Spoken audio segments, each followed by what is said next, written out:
En Chine, il y a combien de mandats? Il n'y a pas de limitation de mandat. En France, il n'y avait pas de limitation de mandat jusqu'il y a 20 ans. Ça, c'est leur problème. En France, vous aviez combien de mandats avant que Sarkozy ne change la Constitution?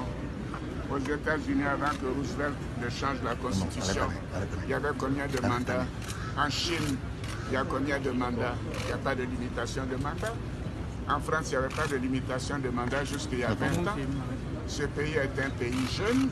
Nous voulons la stabilité, nous voulons l'organiser. Et en Allemagne, Madame Merkel est en train de faire son 4e mandat. Pourquoi vous n'en faites pas un problème? En Italie, c'est la même chose. Et puis vous devez arrêter d'imposer les normes de l'Occident aux Africains. Nous sommes suffisamment majeurs pour gérer nos pays. Nous le faisons en fonction de nos objectifs. La Côte d'Ivoire est un pays qui est sorti de crise, qui a besoin de stabilité, et c'est au nom de cette stabilité que j'ai personnellement accepté de faire ce mandat auquel j'avais renoncé. Donc je crois que ça suffit comme ça. Je vous remercie.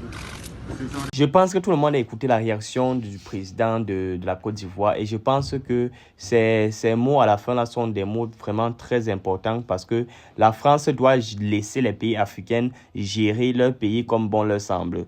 Et je tiens à vous rappeler que la France, a elle seule, a fait plus de 500 ans de dictature. Hein. La Chine aujourd'hui, est-ce qu'il y a, ils sont en tout cas sur ce régime-là.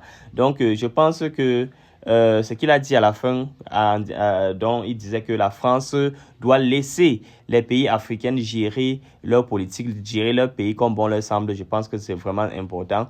Maintenant, est-ce que les Ivoiriens approuvent cela? C'est vrai que on ne doit pas se mentir.